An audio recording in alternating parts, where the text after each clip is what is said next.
Hello and welcome to another Raggy's Beers, Wines and Spirits review. Today you're going to be reviewing this fella. Sadlers Mud City Stout. Chocolate and Vanilla Stout. For me, one of the best stouts out there. On it says, you see ebony black, you smell cocoa, roasted and nutty, and you taste sweet, rich coffee and smooth. We shall see. But I do like it when on the back of bottles they actually put down what it is you're tasting.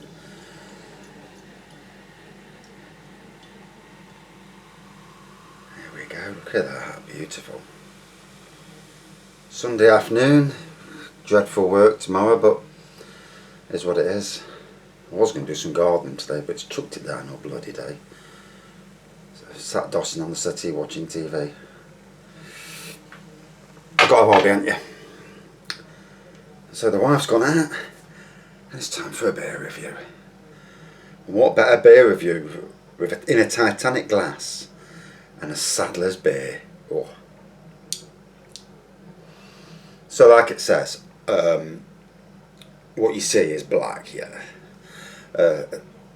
Tan head,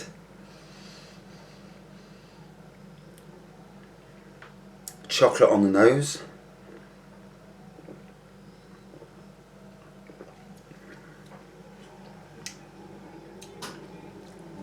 chocolate and cocoa on the taste,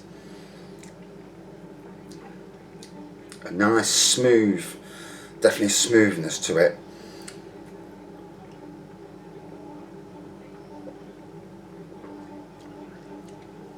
This to me is what epitomises some of the best beers in the UK, because yeah, it's a stout, but it's not just, you know, a one-trick pony stout. It's got good aroma. It looks good. It's got a good aroma to it. The taste, it's got, every time you drink, every time you try a bit, you're getting something more. It's got complexities that some beers just, you know, just haven't got. I mean, for me, the best beer from Sadlers is their Christmas Pudding Stout. That beer is absolutely outstanding. And I think that beer tops this one, if I'm being truly honest. But I haven't drank it for a while, so.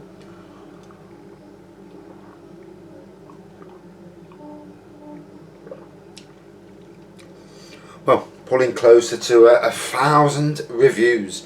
That's absolutely unbelievable. If I'd have started, when I started at Sainsbury's all them years ago, nearly 10 years ago now, 10 years, 2010 when I started at Sainsbury's, who would have thought it'd be 10 years since I left the Arboretum, and that was a job for 22 years in one place, and now I can't see me lasting in a job more than a few years in any job, just simply because my tolerance for idiots, for crap management, and just bad jobs, you know, I've just reached that tolerance now where I've had enough. I'm going to move on and keep going until I find something decent. Had a look today, job came up today, brilliant job, too bloody far, and it seems to be my thing where all the best jobs are just too damn far, or they don't pay enough.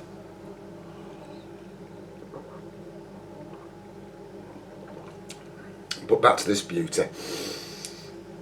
Well, let's just talk about Sadlers. If all the news is correct, and even the Facebook team have posted about it, that they're moving up north. Looks like they're being swallowed up by a bigger brewery, or just moving from their place in the Black Country where they are, Stourbridge, Birmingham way. And they're moving up north, and it's really sad. You know, you do hate it when breweries get took over by other breweries, and then they close down that brewery, and then all of a sudden that name goes out. We've had it in Nottingham. Shipston's brewery was massive. That closed. Scottish and Newcastle, I think, bought them out, who later became Heineken, was it? I'm not sure, but I'm not 100% sure. Home Ales in Daybrook, another massive, legendary brewery. Mansfield Brewery. Hardy and Hanson's in Kimberley, another absolutely massive brewery. And we've lost all these breweries, and it's sad. And especially in this day and age when the likes of Sadlers are very, very popular. They're gins, whiskies, beers, and also at the brewery itself. If you ever get the chance to go on the brewery tour, get down there, especially before they bloody leave, and get yourself some cheap beers as well while you're down there, because they've got a brewery shop open now. They won't bloody open when I went down, does it? But on the brewery tour, it's 20 quid for the brewery tour, and you get to listen to some bloke going on about the brewery tour. You get 2 free pints, which is great. Well, not free because you paid for it, but you get 2 pints, and you also get a ploughman's lunch. The ploughman's lunch is a tenner on its own. 2 free pints. The pints are like 4 quid each, 18 quid. So if you was to buy it without going on the tour, so it's well worth a pop down. But obviously take a good 50 or 60 quid so you can stock up on some beers. And this year I'm going to go on some more brewery tours, because it's very interesting hearing about how the breweries come along and how beer's made. Because I homebrew beer, but all my stuff's already in kits. Or I'll make wine from supermarket stuff. But to see it, being made and made differently as well, it's a good thing. And the likes of Marston's with theirs is an open top system, which is weird, because obviously they can't. Surely stuff can get into the beer. Obviously, if you open the window, if birds get in, Jesus. I mean, when you brew beer as a home brewer, it's all sealed, isn't it, with a little thing in the top to let the air bubbles come out. But no external factors can get into it. Well, they shouldn't do anyway. But anyway, back to this. I had some red wine last night, and if you watch the red wine review, I was a little bit abbreviated on that review. The one previous to this, so that'll be 991. We're getting close to that 1,000. I should hit it by about Thursday, I reckon.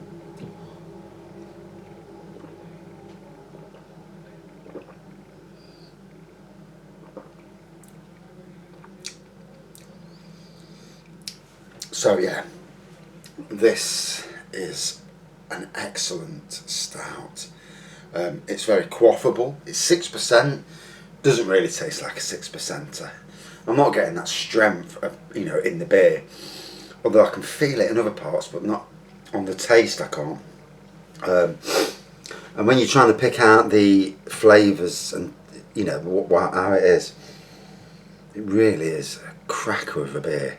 The only place you can get it in Nottingham that I've seen is the likes of B&M Bargains. They sell it. As for anywhere else, I've not seen it in any of the shops. Not that I can remember at this moment in time, anyway.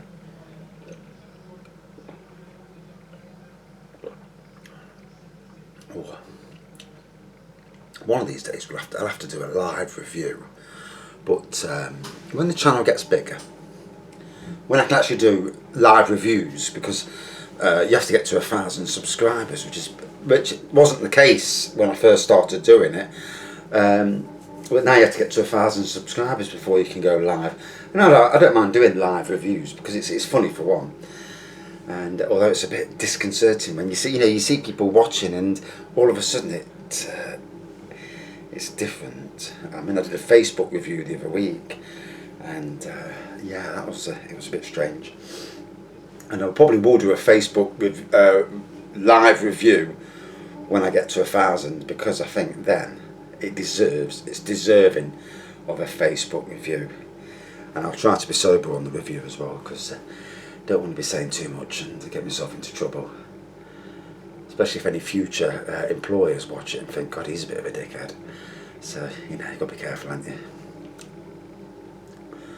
because these days, social media, obviously, you've got to be careful what you say. You can be outspoken, but controversially outspoken, well, that's something different. Sometimes you've used the best left to yourself, especially if you're slagging former workmates, former bosses, and that these things can be used against you.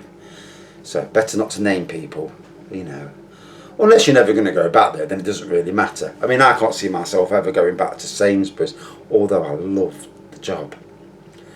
I'd love a job working back in retail, in a wine or microbrewery, wine shop, because I would get some major satisfaction, and I could talk all day about the product as well, which is great. And if there's any cheap jobbies going, way.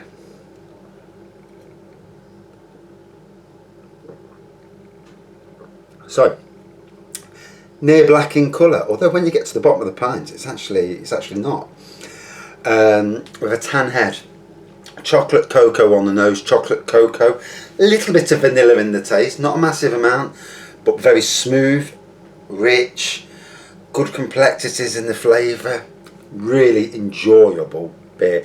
Not as good as their Christmas pudding stout, which is to me one of my top 10 beers, and I will do a top 10 beer thing, and let's see what everybody else's top 10s are, because it'd be interesting to see. But we'll do it on the night I do the 1000th beer review, which will probably be King Goblin for reasons. I'll do a top 10 that night, my top 10 beers, and yeah, I think that'll be a good thing to do, and we'll see where we go from there.